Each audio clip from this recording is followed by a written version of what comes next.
दोस्तों आज हम शुरू कर रहे हैं एडिटोरिया का सेट जो BSSC का है उसका आज हम शुरू करें। इसका प्रैक्टिस सेट नंबर है 5। चलिए दोस्तों इसमें आज हम पहला क्वेश्चन देख रहे हैं कि यूक्रेन की सीमा किसके साथ लगती है। इसमें हंगरी और रोमानिया जो देश दिया हुआ इसका सीमा यूक्रेन के साथ लगती है। दूसरा क्वेश्चन है जैववर्धन बायोमैग्निफिकेशन का अर्थ क्या होता है। इसका हो जाएगा खास श्रृंखला में किसी प्रदूषक की सांद्रता में वृद्धि जैव आवर्धन का अर्थ है। निम्न में से किस तालाब को और कुओं में छोड़ने से मच्छर को नियंत्रित किया जा सकता है, नियंत्रित करने में मदद मिलता है। तो गिम्बिस एक मछली है जिसका उपयोग हम जब तालाब या कुओं में करेंगे तो हम इससे मच्छर का नियंत्रण कर सकते हैं। मेट्रो रेलवे जोन का मुख्यालय कहाँ स्थित है, तो ये हो जाएगा कोलकाता में। उसके बाद अगला क्वेश्चन निम्नलिखित में से कौन सा नृत्य यूनेस्को की अमूर्त सांस्कृतिक विरासत में शामिल नहीं है, तो ये हो जाएगा थैयम। थैयम का जो है यूनेस्को के हेरिटेज लिस्ट के जो इंटेंजिबल साइट है उसमें इसका जिक्र नहीं किया गया, अभी तक इसको शामिल नहीं किया गया। निम्नलिखित में से कौन सी समिति भारत में पंचायती राज संस्था से संबंधित नहीं है, तो इसमें थंगू समिति जो कि संबंधित है।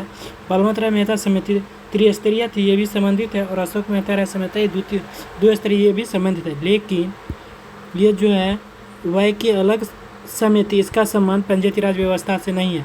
अगला क्वेश्चन देखते हैं कि 11वां मौलिक कर्तव्य किस संवैधानिक संशोधन के द्वारा जोड़ा गया, तो यह था 86वां संविधान संशोधन 2002।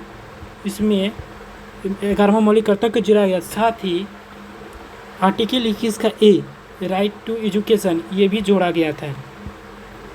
उसके बाद अगला क्वेश्चन राज्यपाल द्वारा शपथ या प्रतिज्ञा लेने का प्रावधान भारतीय संविधान किस अनुच्छेद में वर्णित है, यह आर्टिकल 159 में इसका वर्णन किया गया है। अब अगला क्वेश्चन फिर देख रहे हैं कि राष्ट्रीय परिवेशी वायु गुणवत्ता मानकों national ambient air quantity standard में किन प्रदूषकों को शामिल किया गया है। इसमें PM10 बेजोपायरीन आर्सेनिक निकेल ये सब का जो है इसमें शामिल किया गया, तो इसका आंसर हो जाएगा डी 1, 2, 3 और 5। उसके बाद अगला क्वेश्चन देख रहे हैं कि भारत में अविश्वास प्रस्ताव के संदर्भ में निम्नलिखित तथ्यों पर विचार कीजिए। भारतीय संविधान में कहीं भी अविश्वास प्रस्ताव का उल्लेख नहीं है, ये बात सही है। फिर दूसरा है कि अविश्वास प्रस्ताव केवल लोकसभा में ही पुनर्स्थापित किया जा सकता है, ये भी बात सही है। अविश्वास प्रस्ताव लाने हेतु न्यूनतम 50 सदस्यों की आवश्यकता पड़ती है, ठीक। और 23 में ये तीनों स्टेटमेंट सही है, तो ये इसका ऑप्शन हो जाएगा आंसर 1, 2 और 3, ऑप्शन डी।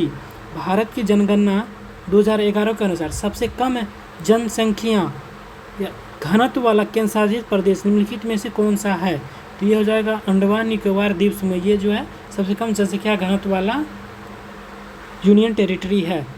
इसमें राज्य में आ जाएगा सबसे कम रहता है अरुणाचल प्रदेश।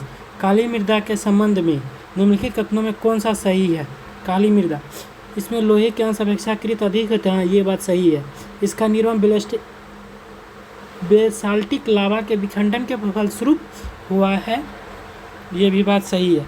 इसे कपासी मृदा या रेगू मृदा भी कहा जाता है, ये सही है। और ये महाराष्ट्र में पाई जाती है और ये जो है जूट की खेती के लिए उपयुक्त है सबसे ज़्यादा। विश्व रोजगार और सांख्यिकी दृष्टिकोण world employment and social outlook reports किसके द्वारा जारी की जाती है, यह अंतर्राष्ट्रीय श्रम संगठन के द्वारा जारी किया जाता है।